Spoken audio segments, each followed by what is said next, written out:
ଖ୍ରୀଷ୍ଟୀୟ ପ୍ରେମ ନମସ୍କାର ଏବଂ ବଡ଼ଦିନର ନମସ୍କାର। ବଡ଼ଦିନ ଚାହୁଁଛି ମାନେ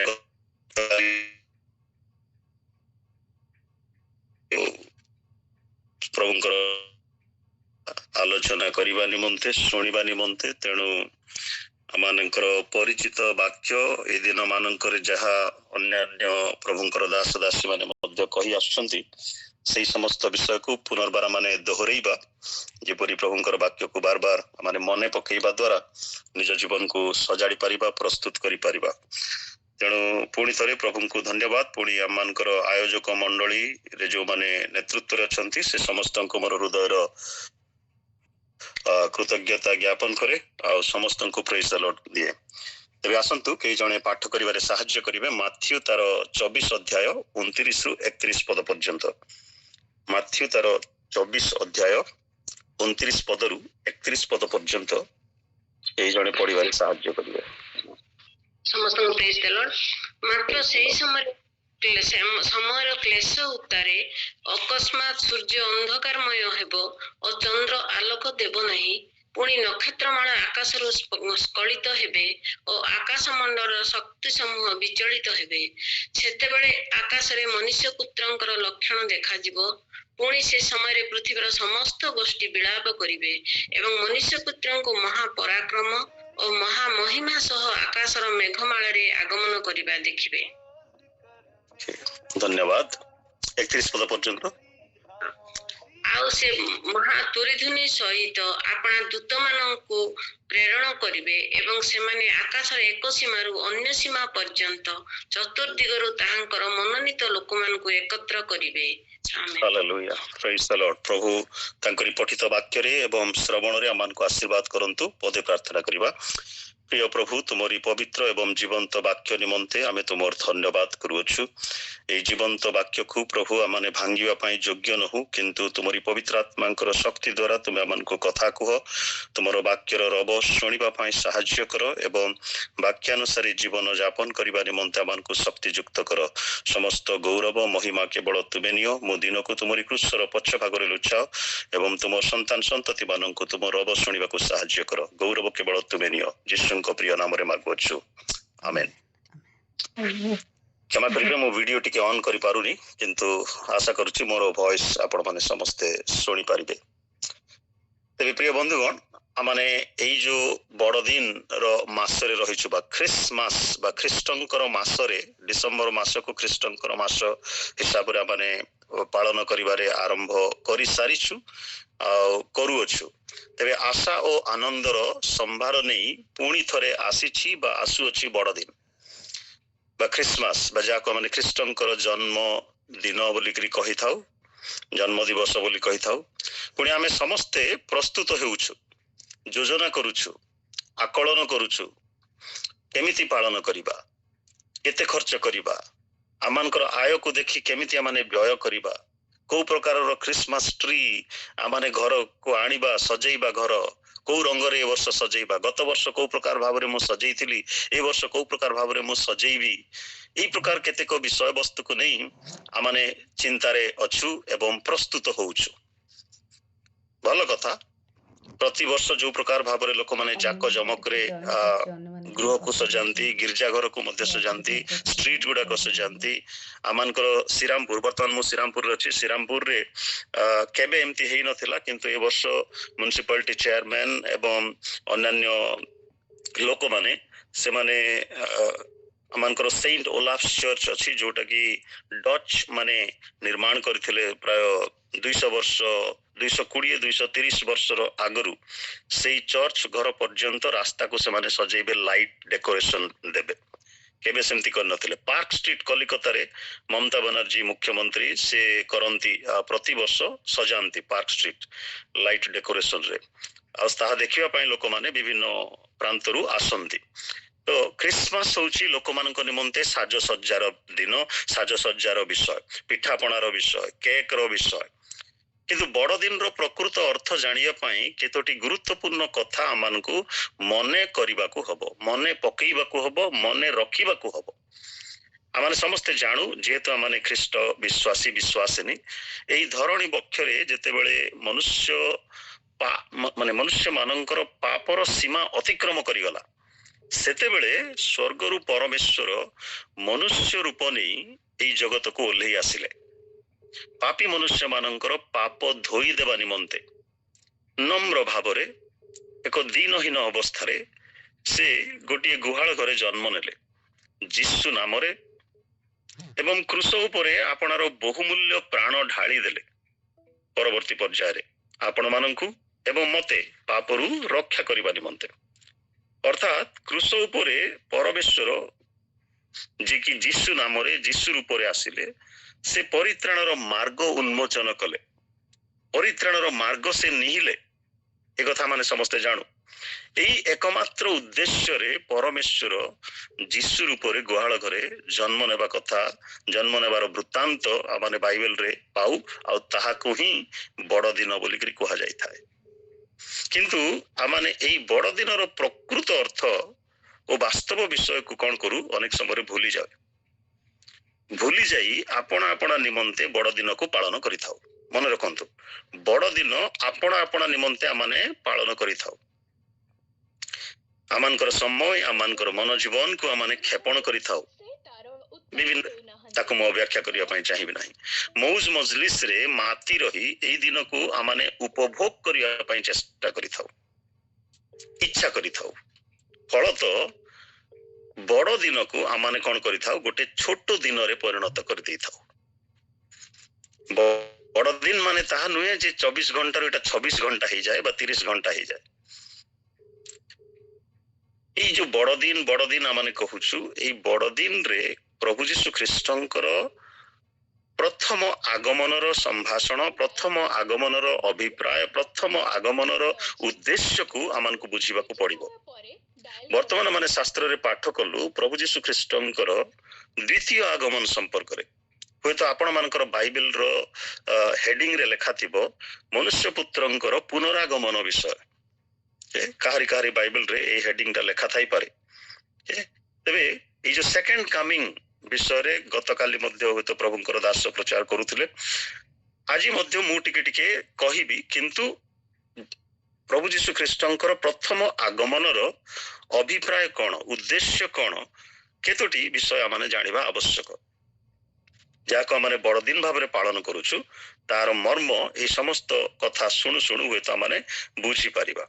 ପ୍ରଥମ କଥା ହଉଛି ମାଥ୍ୟୁ 5 ଅଧ୍ୟାୟ ତାର 17 ପଦରେ ଲେଖା ଅଛି ଯେ ପ୍ରଭୁ ଯୀଶୁ କାହିଁକି ଆସିଲେ?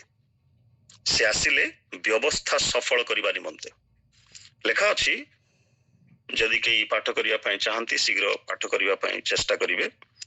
ମୁଁ ଯେ ଭାବବାଦୀଙ୍କ ଧର୍ମଶାସ୍ତ୍ର ଲୋପ କରିବାକୁ ଆସିଅଛି, ଏପରି ଭାବ ନାହିଁ। ଲୋପ କରିବାକୁ ଆସିନାହିଁ, ବରଂ ସଫଳ କରିବାକୁ ଆସିଅଛି। ତ ବ୍ୟବସ୍ଥା ସଫଳ କରିବା ନିମନ୍ତେ ମନୁଷ୍ୟ ପୁତ୍ର ଆସିଅଛନ୍ତି। ତାଙ୍କର ପ୍ରଥମ ଆଗମନରେ ଏଇ କଥାର ତାତ୍ପର୍ଯ୍ୟକୁ ଆମକୁ ବୁଝିବାକୁ ପଡ଼ିବ ଯେ ଭାବବାଦୀ ମାନେ ଯୋଉ ସମସ୍ତ କଥା କହିଥିଲେ ତାଙ୍କ ଜନ୍ମ ପୂର୍ବରୁ, ସେ ସମସ୍ତ କଥାକୁ ସେ ଲୋପ କରିବା ପାଇଁ ଆସିନାହାନ୍ତି। ସେପରି ଭାବିବା ମଧ୍ୟ ଆମମାନଙ୍କ ପକ୍ଷରେ ଉପଯୁକ୍ତ ନୁହେଁ। ସେ ସଫଳ କରିବା ନିମନ୍ତେ ଆସିଅଛନ୍ତି। ପୁଣି ଲୁକ 12 ପର୍ବର 51 ପଦରେ ଆପଣ ମାନେ ଦେଖିବେ ଯେ ଯୀଶୁ ଖ୍ରୀଷ୍ଟ କାହିଁକି ଆସିଲେ? ସେ ଶାନ୍ତିର ପରିବର୍ତ୍ତେ ଭେଦ ଜନ୍ମେଇବା ପାଇଁ ଆସିଲେ। ଏ ପ୍ରକାର କଥା ଲେଖା ଅଛି। ପଢନ୍ତୁ ଲୁକ 12:51 ପଦ।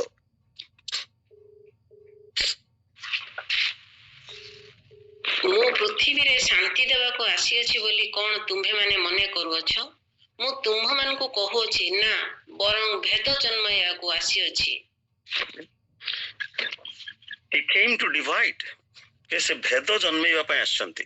ଆଉ ଅନ୍ୟାନ୍ୟ ଜାଗାରେ ମାନେ ଜାଣୁ ଯେ ତାହାଙ୍କ ଜନ୍ମରେ ପୃଥିବୀରେ ଶାନ୍ତି, ଊର୍ଦ୍ଧ୍ୱ ଲୋକରେ ମହିମା, ମନୁଷ୍ୟ ମାନଙ୍କର ମଧ୍ୟରେ ଶାନ୍ତି। କିନ୍ତୁ ସେ ଶାନ୍ତି ଆଜି ଅଶାନ୍ତରେ ପରିଣତ ହେଇଯାଇଛି। ଆଉ ଆମେ ଦେଖୁଛୁ ସ୍ଥାନେ ସ୍ଥାନେ ଭେଦ, ବିଭେଦ, ବିବାଦ ଏବଂ ବିଭାଜନ, এই ସମସ୍ତ ବିଷୟ ଆମେ ଦେଖିବାକୁ ପାରୁଛୁ। ତଥାପି କେତୋଟି ତାତ୍ପର୍ଯ୍ୟ ମୁଁ ଦେଖେଇବା ପାଇଁ ଚାହୁଁଛି ଶାସ୍ତ୍ରରୁ ଆପଣମାନଙ୍କୁ ଯେ ପ୍ରଭୁ ଯୀଶୁ ଖ୍ରୀଷ୍ଟ ଆସିଲେ ବ୍ୟବସ୍ଥା ସଫଳ କରିବା ପାଇଁ, ପ୍ରଭୁ ଯୀଶୁ ଆସିଲେ ଭେଦ ଜନ୍ମେଇବା ପାଇଁ, ପ୍ରଭୁ ଯୀଶୁ ଆସିଲେ ପାପୀ ମାନଙ୍କୁ ଆହ୍ୱାନ କରିବା ନିମନ୍ତେ। ତୃତୀୟ ବିଷୟ, ଜିସସ୍ କେମ୍ ଟୁ କଲ୍ ସିନର୍ସ, ପାପୀ ମାନଙ୍କୁ ସେ ଆହ୍ୱାନ କରିବା ନିମନ୍ତେ ଆସିଲେ। ଲୁକ ତାର 5:32 ଲେଖା ଅଛି, ଧାର୍ମିକ ମାନଙ୍କୁ ଆହ୍ୱାନ କରିବା ନିମନ୍ତେ ମୁଁ ଆସି ନାହିଁ, କିନ୍ତୁ ମନ ପରିବର୍ତ୍ତନ ନିମନ୍ତେ ପାପୀ ମାନଙ୍କୁ ଆହ୍ୱାନ କରିବା ପାଇଁ ଆସିଅଛି। ପ୍ରଭୁ ଯୀଶୁ ପାପୀ ମାନଙ୍କୁ ଆହ୍ୱାନ କରିବା ନିମନ୍ତେ ସେ ଆସିଅଛନ୍ତି। 5 କେତେ 32 ପୁଣି ଯେଉଁମାନେ ତୁମମାନଙ୍କୁ ପ୍ରେମ କରନ୍ତି, ସରି 5:32 ମାନଙ୍କୁ ଆହ୍ୱାନ କରିବା ନିମନ୍ତେ ଆସିନାହିଁ, କିନ୍ତୁ ମନ ପରିବର୍ତ୍ତନ ନିମନ୍ତେ ପାପୀ ମାନଙ୍କୁ ଆହ୍ୱାନ କରିବା ପାଇଁ ଆସିଅଛି। ପୁଣି ମାର୍କ 2:17 ମଧ୍ୟ ସମାନ କଥା ଆପଣ ମାନେ ପାଇପାରିବେ। ମାର୍କ 2:17 ଯେ ସୁସ୍ଥ ଲୋକ ପାଖରେ ଡାକ୍ତରର ବା ବୈଦ୍ୟର ପ୍ରয়োଜନ ନଥାଏ, କିନ୍ତୁ ଅସୁସ୍ଥ ଲୋକ ପାଖରେ ବୈଦ୍ୟର ପ୍ରୟୋଜନ ଥାଏ। ପଢନ୍ତୁ। ଯୀଶୁ ତାହା ଶୁଣି ସେମାନଙ୍କୁ କହିଲେ, ସୁସ୍ଥ ଲୋକମାନଙ୍କ ଠାରେ ବୈଦ୍ୟ ଠାରେ ପ୍ରୟୋଜନ ନାହିଁ, ମାତ୍ର ଅସୁସ୍ଥ ଲୋକମାନଙ୍କର ପ୍ରୟୋଜନ ଅଛି। ମୁଁ ଧାର୍ମିକ ମାନଙ୍କୁ ଆହ୍ୱାନ କରିବା ନିମନ୍ତେ ଆସିନାହିଁ, କିନ୍ତୁ ପାପୀ ମାନଙ୍କୁ ଆହ୍ୱାନ କରିବା ନିମନ୍ତେ ଆସିଅଛି। ପ୍ରେଜ୍ ଦ ଲର୍ଡ।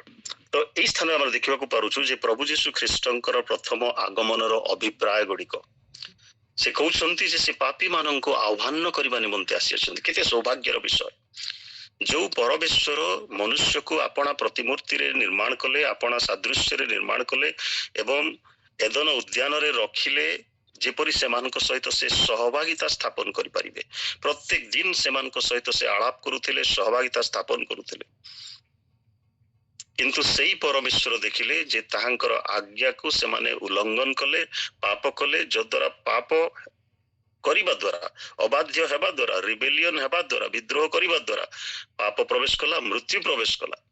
କିନ୍ତୁ ଏହି ପାପରୁ ଏବଂ ମୃତ୍ୟୁରୁ ଉଦ୍ଧାର କରିବା ନିମନ୍ତେ ପୁଣି ସେହି ପରମେଶ୍ୱର ଦିନହୀନ ଅବସ୍ଥାରେ ସେ ଜନ୍ମ ନେଇଛନ୍ତି, ଯାହାକୁ ଆମେ ବଡ଼ଦିନ ଭାବରେ ପାଳନ କରି ଆସୁଅଛୁ ଚିରାଚରିତ ଭାବରେ। ଯଦ୍ୟପି ଡିସେମ୍ବର 25 ତାରିଖ ବାଇବେଲରେ ଉଲ୍ଲେଖ ନାହିଁ, ତଥାପି ତାଙ୍କର ଯୋଉ ସୁନ୍ନତ ବିଧି କ୍ରିୟା କରାଯାଇଥିଲା ତାର ପୂର୍ବ 8 ଦିନକୁ ଭିତ୍ତି କରି ଚର୍ଚ୍ଚ ଫାଦର୍ସ ମାନେ ଏହି ଦିନକୁ ଧାର୍ଯ୍ୟ କରିଥିଲେ, ଯଦ୍ୱାରା ଡିସେମ୍ବର 25 କୁ ବଡ଼ଦିନ ଭାବରେ ଆମେ ପାଳନ କରି ଆସୁଅଛୁ କନଷ୍ଟାଣ୍ଟିନଙ୍କର ସମୟ ଠାରୁ। ସେ ପୁରୁଣା ଇତିହାସକୁ ମୁଁ ଫେରିଯିବା ପାଇଁ ଚାହିଁବି ନାହିଁ। କେତୋଟି କଥା ମୁଁ କହିବା ପାଇଁ ଚାହୁଁଛି ଯେ ପ୍ରଭୁ ଯୀଶୁ କାହିଁକି ଆସିଲେ। ଆଉ ଦେଖନ୍ତୁ ମାର୍କ 10:45 ଲେଖା ଅଛି ଯେ Jesus came to save and give his life, ମାନେ ଯାହା ମାନେ ମନୁଷ୍ୟ ପୁତ୍ର ସେବା କରିବା ପାଇଁ ଆସି ଅଛନ୍ତି, ସେବା ପାଇବାକୁ ସେ ଆସିନାହାନ୍ତି। କାରଣ ମନୁଷ୍ୟ ପୁତ୍ର ମଧ୍ୟ ସେବା ପାଇବାକୁ ଆସିନାହାନ୍ତି, ବରଂ ସେବା କରିବାକୁ ଓ ଅନେକଙ୍କର ମୁକ୍ତିର ମୂଲ୍ୟ ସ୍ୱରୂପେ ଆପଣାର ପ୍ରାଣ ଦେବା ପାଇଁ ସେ ଆସିଅଛନ୍ତି। ମାର୍କ 10:45।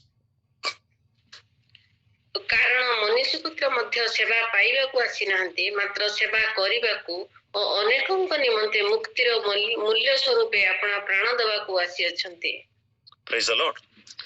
ମୂଲ୍ୟ ସ୍ୱରୂପେ ଆପଣା ପ୍ରାଣ ଦେବାକୁ ସେ ଆସିଅଛନ୍ତି। ଗୋଟେ ଗଳ୍ପଟେ କହିବି, ଷ୍ଟୋରିଟେ କହିବି ଯେ ଗୋଟେ ୟଙ୍ଗ ପିଲାଟେ ବହୁତ ଦିନରୁ ସେ ଭୋକିଲା ଏବଂ ତୃଷାର୍ତ ଅଛି। ମୁଠେ ଖାଇବାକୁ ସେ ପାଇନଥାଏ, ପାଣି ବୁନ୍ଦେ ପିଇବାକୁ ମଧ୍ୟ ସେ ପାଇନଥାଏ।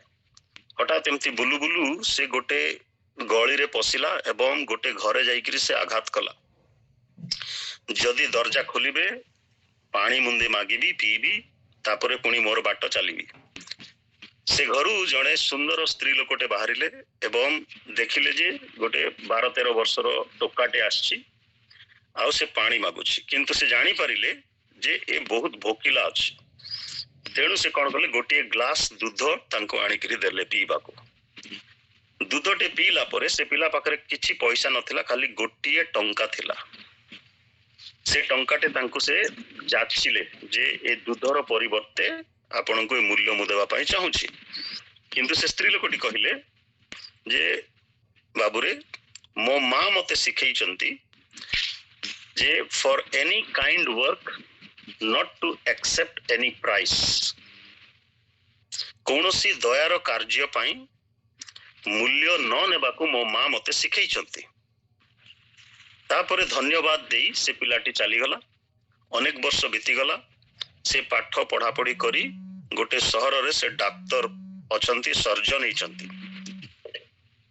प्राय 30 वर्ष किंबा 35 वर्ष बीतीगला परे हठात से जगह रे गोटे रोग देखा जाए एवं सेई रोग रे सेई स्त्री लोकटी आक्रांत होई से जो पिलाटी बा थिला दूध पाइथिला बा मिल्क पाइथिला से डाक्तर होइछंती, सर्जन होइछंती, से हॉस्पिटल रे काम करूछंती एवं सेई रोग निमंते से स्त्री लोकटी सेई हॉस्पिटल को आछंती। किंतु से स्त्री लोकटी जानंती नाही जे जाहाकू से मिल्क देइथिले 30-35 वर्ष तले से पिलाटी वर्तमान डाक्तर बा सर्जन अछंती। तो तांको ना जेते बेले से सुनिले एटा गोटे अलौकिक रोग थिला, चिकित्सा करिबा एते सहज नथिला, किंतु डाक्तर से नाटा सुनिला खणी दौड़ी करी गले एवं तांकर समस्त कर्मचारी माननको अन्य डाक्तर नर्स माननको से कहिले जेते संभव ए स्त्री लोकंकर सेवा कर एवं जहा खर्च हबो तार मूल्य मु देबी। से माननको गुप्त रे कथा कहिले। से स्त्री लोकटी कथा किछि जानंती नाही, तांको न जानिबा पई कोआ गला। तापरे तांकर ट्रीटमेंट आरंभ होला, ऑपरेशन करा गला। आ से भाबिले जे एते बड़ ऑपरेशन होउची, मते बहुत टंकार बिल आसीबो, मु केमिति ताकू मु पूर्ण करि परिबी, जीवन सारा मु पेमेंट कले मध्ये हुए तो तार मूल्य मु चुक्ति करि परिबी नाही, तार मूल्य मु देई परिबी नाही। ए प्रकार भाबरे से स्त्री लोकटी भाबुचंती। भाबु भाबु डॉक्टर महाशय कोन कले ना अकाउंट सेक्शन को कहले से बिलटा मते देई देबा निमंते। आ तांको बिलटा दिया गला। से बिल सब देखिले एवं तळे लेखिले जे fully paid in exchange of 1 glass of milk. मूल्य संपूर्ण रूपे चुक्ति करा गला गोटिए ग्लास रो दूधर परिवर्ते बा मिल्क रो परिवर्ते। से तळे लेखि दैछंती। स्त्री लोकटी को से बिलटी धरै दिया गला। से प्राय मर्माहत होइछंती जे एते टंकार बिल मु केमिति पेमेंट करिबी, किंतु परिशेष से देखि पारुछंती लेखा अछि fully paid in exchange of 1 glass of milk. गोटिए ग्लास रो मिल्क परिवर्ते संपूर्ण दाम चुकई दिया गला। प्रिय ईश्वरंकर लोक माने आमाने पापरे कबलित हेई, मर्माहत हेई, मृतप्राय हेई जो अवस्था रे आमाने दिन काल काटु अछु, सेही अवस्था रे परमेश्वरंकर से अद्वितीय पुत्र स्वयं प्रभु जीशु ख्रीष्ट जे कि स्वयं ईश्वर अटंती, से आसिले आमानकर मुक्तिर मूल्य स्वरूपे प्राण देबा निमंते आपणार मूल्य देई, बहुमूल्य जीवन देई, बहुमूल्य प्राण देई, बहुमूल्य रक्त देई से आपणको एवं मते परित्राण करियछंती, आमानको जीवन दान करियछंती, आमानको उद्धार करियछंती, मुक्ति साधन करियछंती। आमानको मूल्य देबाको पड़िला नाही, से आमानकर बदल रे मूल्य देबा पई आसिले। आज को 2000 वर्ष तलर कथा को आमाने आलोचना करूछु, किंतु आज पर्यंत सुसमाचार शुणिले हैं आमाने आमानकर हृदय को समर्पण करिबारे विफल हेउछु। आज आउरी अनेक लोक अछंती, पृथ्वी रे प्राय 232 टा देश अछि द होल वर्ल्ड। आ एई देश गुडा करे सुसमाचार प्रचार हेबार बाकी रहिछि। एई मुक्तिर कार्य साधित हेबार घोषणा करा जिबार बाकी रहिछि। सेति पई माथ्यू तार 24 अध्याय रे जदि आमाने पढू प्रभु जीशु ख्रीष्टंकर आगमनर वार्ता अनेक गुडा विषय से स्थान रे लेखा अछि। एई जो पद गुडा को आमाने पाठ कलु ताको मु एक्सेजेटिकली कहिबा पई चाहू नाही, किंतु दुईटी अभिप्राय कहिबा पई चाहूची। प्रथम आगमनर अभिप्राय एवं द्वितीय आगमनर अभिप्राय, two comings of Jesus the king. प्रभु जीशु जे राजा अटंती तांकर दुईटी आगमनर महत्व, दुईटी आगमनर अभिप्राय, दुईटी आगमनर विशेषत्व कोन ताहा माने जानिबा नितांत आवश्यक, जद्वारा एई शेष दिन मानंकरे आमाने निजको प्रस्तुत करिबा, एई बड़ दिनर पर्व पालन करिबा अभिप्राय रे आमाने जो दौडुछु, इतस्तत होउछु, अस्तव्यस्त होउछु, टंका पैसा जुगाड़ करूछु, केमिति पालन करिबी, केमिति लुगापटा किनिबी, मो पिलामानक निमंते केमिति घर सजेइबी, एई प्रकार चिंता नै आमाने व्यस्त विब्रत होउछु। किंतु असली विषय को आमाने जेपरि भ्रूक्षेप न करू, अवहेला न करू, अणदेखा न करू। तो प्रभु जीशु आसिले पापी मनुष्य मानंकु उद्धार करिबा निमंते, से मानकर मुक्तिर मूल्य देबा निमंते। ପୁଣି ପଢନ୍ତୁ ଲୁକ 4 ଅଧ୍ୟାୟ ତାର 18 ରୁ 19 ପଦରେ ଲେଖା ଅଛି ଯେ ପ୍ରଭୁ ଯୀଶୁ ଆସିଲେ ଟୁ ପ୍ରୋକ୍ଲେମ୍ ଗୁଡ୍ ନ୍ୟୁଜ, ଶୁଭ ସମାଚାର, ସୁସମାଚାର ସେ ପ୍ରଚାର କରିବା ନିମନ୍ତେ ଆସିଲେ। ତାଙ୍କଠାରେ ପ୍ରଭୁଙ୍କର ଆତ୍ମା ଅଭିଷେକ କରା, ପ୍ରଭୁଙ୍କ ମାନେ ମୋ ଉପରେ ପ୍ରଭୁଙ୍କର ଆତ୍ମା ଅଧିଷ୍ଠିତ ହେଇଛନ୍ତି। ଯିଶାୟା ପୁସ୍ତକରେ ମଧ୍ୟ ସେ କଥାର ଭାବବାଣୀ ପୂର୍ବରୁ ଲେଖା ଯାଇଥିଲା, ଯାହା ଲୁକରେ ସଫଳ ହଉଛି। ତ ସେ ସୁସମାଚାର ପ୍ରଚାର କରିବା ନିମନ୍ତେ ଆସିଲେ। ତାହାଙ୍କର ମୃତ୍ୟୁରେ ମଧ୍ୟ ସେ ସିଓଲକୁ ଗଲେ ଏବଂ ଯୋଉ ବନ୍ଦୀ ଆତ୍ମା ମାନଙ୍କୁ ପ୍ରଚାର କରିବା ନିମନ୍ତେ ସେ ଯାଇଥିଲେ, ଯୋଉଟା ମାନେ ପୁନରୁତ୍ଥାନ ବା ଗୁଡ୍ ଫ୍ରାଇଡେ ସମୟରେ ତାକୁ ଆଲୋଚନା କରିଥାଉ। ପୁଣି ଲେଖାଯାଏ ଯୋହନ 12 ଅଧ୍ୟାୟ ତାର 27 ପଦରେ କ୍ଲେଶର ସମୟରେ କ୍ଲେଶ ଭୋଗ କରିବା ନିମନ୍ତେ ସେ ଆସିଲେ। ପ୍ରଭୁ ଯୀଶୁ ଖ୍ରୀଷ୍ଟ ସ୍ୱୟଂ ଈଶ୍ୱର ପରିତ୍ରାଣ ଦେବା ନିମନ୍ତେ ସେ ଖାଲି ଅର୍ଡର କରିଦେଇଥିଲେ ହେଇଯାଇଥାନ୍ତା, ସହଜ ଉପାୟ ସେ ଅବଲମ୍ବନ କରିପାରିଥାନ୍ତେ, କିନ୍ତୁ ସେ ନିଜେ ଏତେ କ୍ଲେଶ ଭୋଗ କରି ଆମମାନଙ୍କର ମୂଲ୍ୟ ଦେବା ପାଇଁ ଆସିଲେ। ଆମମାନଙ୍କର ମୂଲ୍ୟ ଆମମାନଙ୍କ ତରଫରୁ ସେ ଦେଇଦେଲେ, ପରିତ୍ରାଣ ଆମମାନଙ୍କୁ ଏତେ ସହଜ କରିଦେଲେ, କିନ୍ତୁ ବିନା ମୂଲ୍ୟରେ ନୁହେଁ। ଆମମାନେ ବହୁତ ସୁବିଧା ସୁଯୋଗରେ ଫ୍ରିଲି ଆମମାନେ ପାଇଗଲୁ, କିନ୍ତୁ ଏଟା ତାଙ୍କୁ କଷ୍ଟ ଦେବାକୁ ପଡିଲା, ତାଙ୍କୁ ମୂଲ୍ୟ ଚୁକେଇବାକୁ ପଡିଲା, ମୂଲ୍ୟ ଦେବାକୁ ପଡିଲା। ଆଉ ସେ କ୍ଲେଶ ସହ୍ୟ କଲେ, କ୍ଲେଶ ଭୋଗ କଲେ। ପୁଣି ଲେଖା ଅଛି ଯୋହନ 18:37 ପଦରେ ଯେ ସତ୍ୟ ପକ୍ଷରେ ସାକ୍ଷ୍ୟ ଦେବା ନିମନ୍ତେ ସେ ଆସିଲେ। ପ୍ରଥମ ଆଗମନରେ ସତ୍ୟ ସପକ୍ଷରେ ସେ ସାକ୍ଷ୍ୟ ଦେବା ନିମନ୍ତେ ଆସିଲେ। କେବଳ ସେତିକି ନୁହେଁ, ଲୁକ 19:10 ପଦ ଆମମାନଙ୍କର ସମସ୍ତଙ୍କର ମୁଖସ୍ଥ ଅଛି, ହଜି ଯାଇଥିବା ଲୋକମାନଙ୍କୁ ଖୋଜି ରକ୍ଷା କରିବା ନିମନ୍ତେ ମନୁଷ୍ୟ ପୁତ୍ର ଆସିଅଛନ୍ତି, କାରଣ ଯାହା ହଜି ଅଛି ତାହା ଖୋଜିବା ପାଇଁ ଏବଂ ରକ୍ଷା କରିବା ପାଇଁ, to seek and to save that which is lost। ଯୋଉଟା ହଜି ଯାଇଛି ତାକୁ ଖୋଜି ରକ୍ଷା କରିବା ପାଇଁ ମନୁଷ୍ୟ ପୁତ୍ର ଆସିଅଛନ୍ତି। କେତେ ଗୁରୁତ୍ୱପୂର୍ଣ୍ଣ ବିଷୟ। ପାପରେ ଆଦମ ଏବଂ ହବା ହଜିଥିଲେ, ସେମାନଙ୍କୁ ରକ୍ଷା କରିବା ପାଇଁ ସ୍ୱୟଂ ପରମେଶ୍ୱର ଆସିଲେ, ସେମାନଙ୍କୁ ଉଦ୍ଧାର କଲେ ଏବଂ ସେମାନଙ୍କର ଉଲଙ୍ଗତା ସେମାନେ ବୁଝିପାରିଲେ, ପାପର ବୋଧ ସେମାନେ ବୁଝିପାରିଲେ, ସେ ସେମାନଙ୍କୁ ବସ୍ତ୍ର ପରିଧାନ କରାଇଲେ। ଆଜି ଆମମାନଙ୍କୁ ମଧ୍ୟ ବୁଝିବାକୁ ପଡିବ। ବର୍ଷ ପରେ ବର୍ଷ ବିତି ଯାଉଛି, ବର୍ଷ ପରେ ବର୍ଷ ଆଉ ଥରେ ଏକ ନୂଆ ବର୍ଷ ବା ଆସିବ ଅତି ଶୀଘ୍ର। ବର୍ତ୍ତମାନ ଏଇ 12 ମାସର ଦ୍ୱିତୀୟ ଦିନରେ ଆମେ ପଦାର୍ପଣ କରିଛୁ। ଆମମାନଙ୍କର ପରିତ୍ରାଣର ବିଷୟକୁ ଆମେ କୋଉ ପ୍ରକାର ଭାବରେ ଧରି ରଖିଅଛୁ। ପରମେଶ୍ୱରଙ୍କର ଯୋଉ ରାଜ୍ୟର ବିଷୟ ଘୋଷଣା କରାଯିବାର ଆବଶ୍ୟକ ଅଛି, କାରଣ ପ୍ରଭୁ ଯୀଶୁ ଖ୍ରୀଷ୍ଟ ଏଇ ଯୋଉ ଦୁଇଟି ଆଗମନର କଥା ମୁଁ କହିଲି, ହି କେମ୍ ଟୁ ଏଷ୍ଟାବ୍ଲିଶ ହିଜ କିଙ୍ଗଡମ, ତାହାଙ୍କ ବା ପରମେଶ୍ୱରଙ୍କର ରାଜ୍ୟକୁ ସ୍ଥାପନ କରିବା ପାଇଁ ସେ ଆସିଲେ। ଏବଂ ଯୋଉ ରାଜ୍ୟ ଆଜି ବିଚଳିତ ହେଇଯାଇଛି, ଯୋଉ ରାଜ୍ୟ ଆଜି ମାନେ ଖଣ୍ଡ ବିଖଣ୍ଡ ହେଇଯାଇଛି, ସେ ରାଜ୍ୟକୁ ପୁଣି ସେ ରେଷ୍ଟୋର କରିବା ପାଇଁ ଆସୁଅଛନ୍ତି ଦ୍ୱିତୀୟ ଆଗମନରେ। ଆଉ ଗୋଟେ କଥା କହିବି ପ୍ରଥମ ଆଗମନର, ତାପରେ ମୁଁ ଦ୍ୱିତୀୟ ଆଗମନର କେତୋଟି କଥା କହି ଶେଷ କରିବା ପାଇଁ ଚେଷ୍ଟା କରିବି। Jesus came that the world might be saved। ପ୍ରଭୁ ଯୀଶୁ ଆସିଲେ ଯେପରି ଜଗତ ତାଙ୍କ ଦ୍ୱାରା ଉଦ୍ଧାର ପାଏ। ଯୋହନ 3:17 ପଦରେ ଲେଖା ଅଛି ଯେ ପ୍ରଭୁ ଯୀଶୁଙ୍କର ଆଗମନର ଅଭିପ୍ରାୟ ଆହୁରି ଅଛି ଅନେକ, ପ୍ରାୟ 30-32ଟା ଉଦ୍ଦେଶ୍ୟ ବାଇବେଲରେ ଆମେ ଦେଖିବାକୁ ପାଇଥାଉ। ପ୍ରଭୁ ଯୀଶୁ ଖ୍ରୀଷ୍ଟଙ୍କର ପ୍ରଥମ ଆଗମନର ଅଭିପ୍ରାୟ, ପ୍ରଥମ ଆଗମନର ଉଦ୍ଦେଶ୍ୟ। କିନ୍ତୁ ଦ୍ୱିତୀୟ ଆଗମନରେ କଣ ହବ? ପ୍ରଭୁ ଯୀଶୁ ଖ୍ରୀଷ୍ଟଙ୍କର ଯାହା ମାନେ ସ୍ଥାନରେ ପାଠ କଲୁ, ଦ୍ୱିତୀୟ ଆଗମନ ହଉଛି ଗୋଟେ ଡିଷ୍ଟିଙ୍କ୍ଟ, ଡେଫିନାଇଟ୍ ଏବଂ ଫିଜିକାଲ, ଯାହାକୁ କୁହାଯାଏ ମାନେ ଶାରୀରିକ ଭାବରେ ପ୍ରଭୁ ଯୀଶୁ କଣ କରିବେ? ସେ ଆସିବେ, ସ୍ୱଗୌରବରେ ଆସିବେ, ସ୍ୱ ମହିମାରେ ଆସିବେ, ସ୍ୱ ପରାକ୍ରମରେ ସେ ଆସିବେ, ସ୍ୱ ଶକ୍ତିରେ ସେ ଆସିବେ, ଆପଣାର ଦୂତ ବାହିନୀ ଗଣଙ୍କର ସାଥିରେ। ଆଉ ତାହାଙ୍କର ପବିତ୍ରତା, ତାହାଙ୍କର ସୌନ୍ଦର୍ଯ୍ୟତାକୁ ଏବଂ ତାହାଙ୍କର ମହିମାକୁ, ତାହାଙ୍କର ଗୌରବଜନକ ବିଷୟକୁ, ଯୋଉ ସମସ୍ତ ବିଷୟ ଏ ପୃଥିବୀରେ ଅପୋଜ କରେ, ପ୍ରତିବାଧା ଦିଏ, ସେ ସମସ୍ତକୁ ଧ୍ୱଂସ କରିବା ନିମନ୍ତେ ବର୍ତ୍ତମାନ ସେ ଆସୁଅଛନ୍ତି। ସେ to establish the kingdom of God, ପରମେଶ୍ୱରଙ୍କର ରାଜ୍ୟକୁ ସେ ସ୍ଥାପନ କରିବା ନିମନ୍ତେ ଦିଟା ଯାକ ଆଗମନ ଗୁରୁତ୍ୱପୂର୍ଣ୍ଣ ଭାବରେ କଥା କହିଥାଏ। ପ୍ରଥମ ଆଗମନରେ ଆମମାନଙ୍କୁ ଗୋଟେ ମାର୍ଗ ଉନ୍ମୋଚନ କରିଦେଲା ତାହାଙ୍କ ରାଜ୍ୟରେ ପ୍ରବେଶ କରିବା ନିମନ୍ତେ। ପରମେଶ୍ୱରଙ୍କର ରାଜ୍ୟର ମାହାତ୍ମ୍ୟ ମଧ୍ୟ ଆମମାନଙ୍କୁ ବୁଝିବା ଆବଶ୍ୟକ ଅଛି।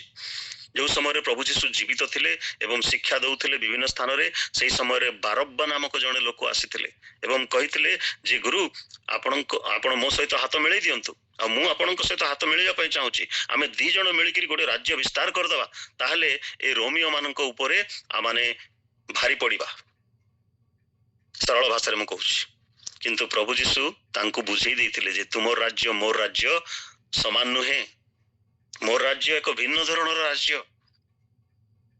ପୁଣି ରୋମିଓ ପୁସ୍ତକରେ ଆମେ ଦେଖୁ ଯେ ଈଶ୍ୱରଙ୍କର ରାଜ୍ୟ ଭୋଜନ ପାନ ନୁହେଁ, ମୌଜ ମଜଲିସ ନୁହେଁ, କିନ୍ତୁ ଧାର୍ମିକତା ଓ ବିଶ୍ୱାସ ଓ ଶାନ୍ତି ଓ ନ୍ୟାୟର ଅନୁଗାମୀ ହେବାର ବିଷୟ ବୋଲିକି ସେ କହିଛନ୍ତି। କିନ୍ତୁ ଆମେ ବଡ଼ଦିନ ପାଳନ କରୁଛୁ କ'ଣ? ନୂଆ ଲୁଗାପଟା, ନୂଆ ପିଠାପଣା, ନୂଆ ବିରିୟାନୀ, ନୂଆ ଖାନା, ଏସବୁରେ ଆମମାନଙ୍କର ଏବଂ ଅନେକ ଜାଗାରେ ମଦ ମାଂସରେ ବଡ଼ଦିନଟା ସମାପ୍ତ ହେଇଯାଏ। ସୁସମାଚାର କୁହାଯାଇ ନଥାଏ ଲୋକମାନଙ୍କୁ। ଯଦି କୁହାଯାଇଥାନ୍ତା 2000 ବର୍ଷ ବିତିଗଲାଣି, ଆଜି ପର୍ଯ୍ୟନ୍ତ ପୃଥିବୀର ସମସ୍ତ ଦେଶ ସୁସମାଚାର ଶୁଣି ନାହାନ୍ତି। ସେଥିପାଇଁ ମାଥ୍ୟୁ 24 ଅଧ୍ୟାୟର 14 ପଦରେ କୁହାଗଲା ଯେ ଏଇ ରାଜ୍ୟର ସୁସମାଚାର ପୃଥିବୀର ସମସ୍ତ ଲୋକଙ୍କ ନିକଟରେ ପ୍ରକାଶ କରାଯିବ, ତାପରେ ଯାଇ ଯୁଗାନ୍ତ ହବ। ଟିକେ ପଢନ୍ତୁ ମାଥ୍ୟୁ 24ର 14 ପଦ।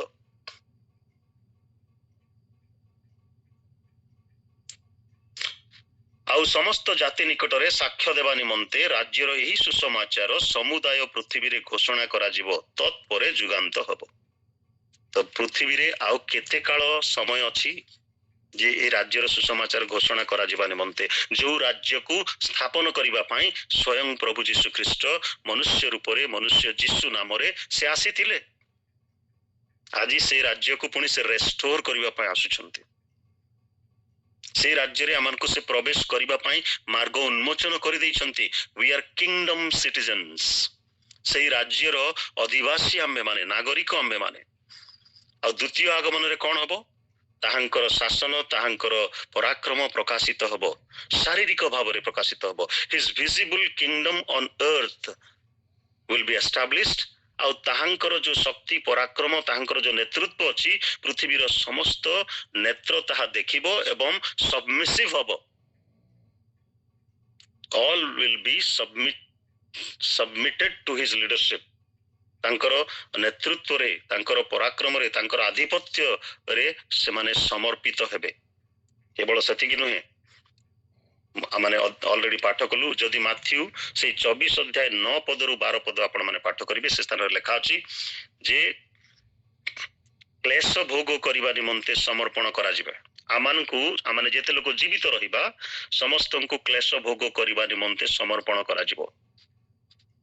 ଦ୍ୱିତୀୟ ଆଗମନରେ ମଣ୍ଡଳୀ ରେପ୍ଚର ହେଇଯିବ ବୋଲିକରି କୁହାଯାଏ, କିନ୍ତୁ କ୍ଲେଶର ସମୟରେ, ମହାକ୍ଲେଶର ସମୟ ପର୍ଯ୍ୟନ୍ତ ମଣ୍ଡଳୀ ପୃଥିବୀରେ ହିଁ ରହିବ। ପ୍ରଭୁ ଯୀଶୁଙ୍କର ଆଗମନରେ ଉଠେଇ ନିଆଯିବ ସତ, କିନ୍ତୁ ସେ ସମୟ ଆସିନାହିଁ। କ୍ଲେଶର ସମୟ ଶେଷ ହେବା ପର୍ଯ୍ୟନ୍ତ ମଣ୍ଡଳୀ ରହିବ। ଆଉ କ୍ଲେଶ ଭୋଗ କରିବା ନିମନ୍ତେ ବିଶ୍ୱାସୀ ମାନଙ୍କୁ ସମର୍ପଣ କରାଯିବ। ପୁଣି ଲେଖା ଅଛି ସେମାନଙ୍କୁ ବଧ କରାଯିବ।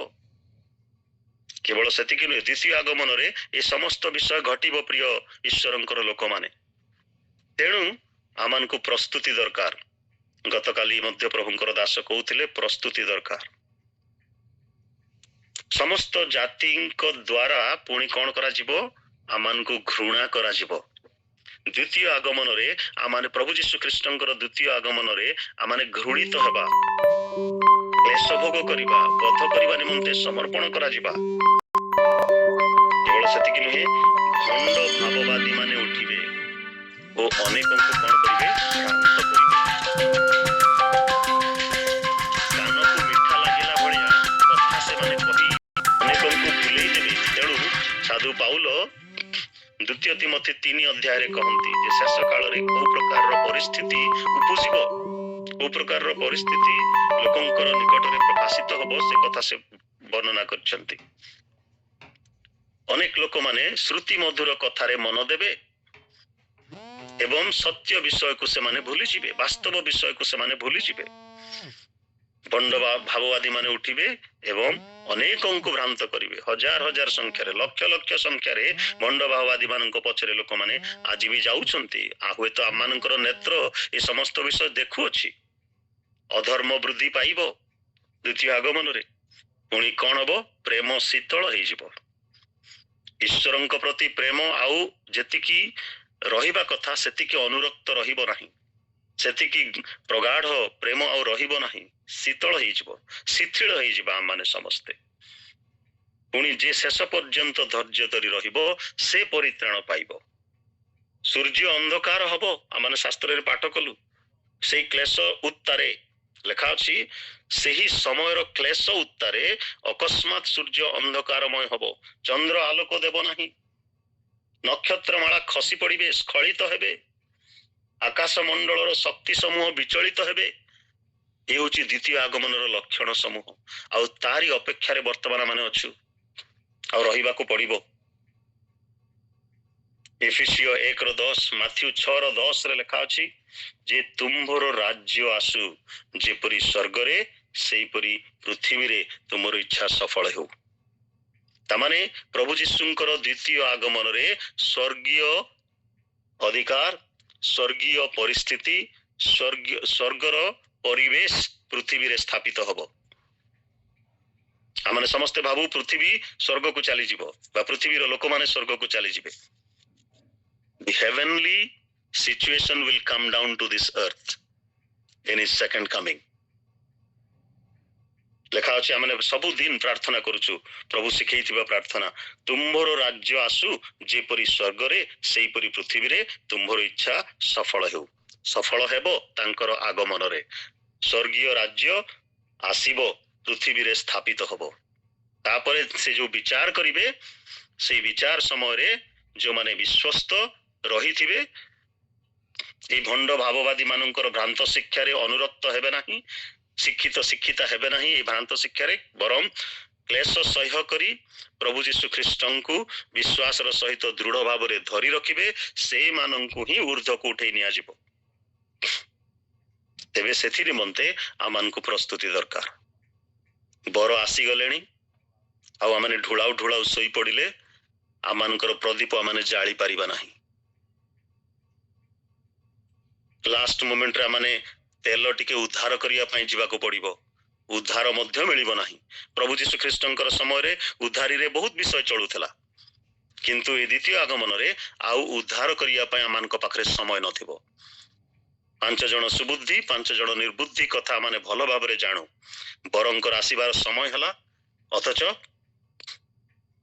ଡେରି ହେଉଛି, ବିଳମ୍ବ ହେଉଛି କହି ସମସ୍ତେ ଶୋଇ ପଡ଼ିଲେ। କିନ୍ତୁ ଯେତେବେଳେ ଶବ୍ଦ ହେଲା, ଯେତେବେଳେ ଆବାଜ ହେଲା, ଯେତେବେଳେ ଜନରବ ହେଲା, କୋଳାହଳ ହେଲା, ବର ଆସିଲେଣି, ସମସ୍ତେ ଉଠିଲେ, ନିଜ ନିଜର ପ୍ରଦୀପ ସଜାଡ଼ିଲେ। କିନ୍ତୁ ସେ ପ୍ରଦୀପରେ ତୈଳର ଆବଶ୍ୟକ ଥିଲା। ସୁବୁଦ୍ଧି ମାନେ ତାଙ୍କର ପ୍ରଦୀପରେ ତୈଳ ସେମାନେ ରଖିଥିଲେ। ତାର ନିଦର୍ଶନ ଗୁଡ଼ାକ ବିଭିନ୍ନ ବିଷୟ ଅଛି, ତାକୁ ମୁଁ କହିବା ପାଇଁ ଚାହୁଁନାହିଁ। ଆଜି ଆମମାନଙ୍କର ଜୀବନ ରୂପକ ପ୍ରଦୀପରେ ତୈଳ ଅଛି କି ଶୁଖିଗଲାଣି, ସରିଗଲାଣି? ଆମମାନଙ୍କୁ ପଚାରିବାକୁ ପଡ଼ିବ। ବଡ଼ଦିନ ଆସୁଛି, ବଡ଼ଦିନ ଯାଉଛି। ପ୍ରତ୍ୟେକ ବର୍ଷ ଆମେ ବଡ଼ଦିନ ପାଳନ କରୁଛୁ। ବଡ଼ଦିନରେ ଆମମାନଙ୍କୁ ଆତ୍ମସମୀକ୍ଷା କରିବା ଆବଶ୍ୟକ ଅଛି, ଆତ୍ମ ପ୍ରସ୍ତୁତିର ଆବଶ୍ୟକ ଅଛି। ଆମେ ଭିନ୍ନ ଭିନ୍ନ ଉଦ୍ଦେଶ୍ୟରେ ହୁଏତ ଆମମାନଙ୍କର ବଡ଼ଦିନକୁ ଆମେ ପାଳନ କରିଥାଉ। ପ୍ରଭୁରେ ସେ ଆସିଥିଲେ, ନମ୍ର ଚିତ୍ତ ଲୋକମାନଙ୍କୁ ସେ ଭଲ ପାଆନ୍ତି। ସେ କହିଛନ୍ତି, ନମ୍ର ଲୋକେ ଧନ୍ୟ, କାରଣ ସେମାନେ କଣ ହେବେ? ପୃଥିବୀର ଅଧିକାରୀ ହେବେ। ସେ ଆମମାନଙ୍କୁ ପୃଥିବୀର ଅଧିକାରୀ କରାଇବେ। ମାଥ୍ୟୁ 5:5। ଯୀଶୁ ଆମ ଜୀବନକୁ ଆସିବା ପୂର୍ବରୁ ଆମେ ତାଙ୍କର ପଥକୁ ସଳଖ କରିବା ଆବଶ୍ୟକ। ଯେମିତି ଯିଶାୟ ଭାବବାଣୀରେ ଲେଖା ଥିଲା 35:8 ପଦରେ, ପୁଣି ଯୋହନ ବାପ୍ତିଜକ ଯୋହନ ଆସି ମାର୍ଗକୁ ସିଧା କଲେ, ମନ ପରିବର୍ତ୍ତନର ବାକ୍ୟ ସେ ଘୋଷଣା କଲେ। ଆଜି ଆମମାନଙ୍କର ମନ ପରିବର୍ତ୍ତିତ ହେଇଛି କି? ଆମମାନଙ୍କର ହୃଦୟ ପରିବର୍ତ୍ତିତ ହେଇଛି କି? ଆମମାନଙ୍କର ଜୀବନ ଆଜି ପରିବର୍ତ୍ତିତ ହେଇଛି କି? ପରିତ୍ରାଣର ଅଧିକାରୀ ଆମେ ହେଇଛୁ କି? ବଡ଼ଦିନରେ ଆମେ ଆତ୍ମସମୀକ୍ଷା କରିବା, ଆତ୍ମସମର୍ପଣ କରିବା। ପୁଣି এই বড় দিন जो आसुछि आमाने आत्मसमीक्षा आत्म प्रस्तुति पुणी द्वितीय विषय आत्मसमर्पण करिबा आवश्यक अछि। सूर्य चंद्र सबु कला हिजबो आलुओ देबे नाही अंधकार मध्य आमनको रहिबाकू पड़िबो किंतु लेखा अछि जेउ गोष्ठी पूर्वे अंधकार रे वास कले से माने महा आलुओ देखि अछंती। आज कोन माने से आलुओ देखि अछु एई अंधकार रो समय जेतेबेले घटिबो घटी आसीबो सेतेबेले आमानक पाखरे सेई ज्योति प्रज्वलित हबा आवश्यक। जदि आमाने सदा प्रस्तुत रहिथिबा सेई समय रे मध्य सेई घोर अंधकार रो समय रे मध्य आमानकर जीवन प्रदीप को आमाने जळाई परिबा। Hallelujah, praise the lord. पवित्र आत्मा को आमाने काढी देबा नाही। दाऊद प्रार्थना कले प्रभु तुमरो आत्मा मोठारु तुमे काढी नियो नाही, मते माज मते परिष्कार कर, एसब देई मते निर्मल कर, पाप अपराध मोर क्षमा कर। वर्ष शेष ही आसुची, वर्ष सारा जाक जेतिकी पाप अन्याय अधर्म अराजकता माने करि थाउ 31 डिसेंबर रे माने सब कन्फेस करि देई थाउ। गोटिए मास परे 2 मास परे पुणी जेसाकू तेसा आरंभ हे जिवो हमर। पुणी आउ थरे वर्ष शेष आसिले आउ थरे हमर अनुतापर जीवन आरंभ हे जिवो। बड़ दिन आमान को निमंते एक आत्मसमर्पण दिन हो, पुणी शांति स्थापन दिन हो। शांतिकार के लेके धन्य कारण से माने सांत्वना प्राप्त हेबे। आमे जदि जो स्थान रे अशांति अछि अराजकता अछि अन्याय अछि सेठी धार्मिकता को स्थापन करिबा लोक हो, शांति स्थापन करिबार लोक हो, शांतिर वार्ता प्रचार करिबार लोक हो, ईश्वरंको राज्यर सुसमाचार प्रचार करिबार लोक हो। माइक धरी प्रचार कले ही जे प्रचार करिबा ताहा नुहे।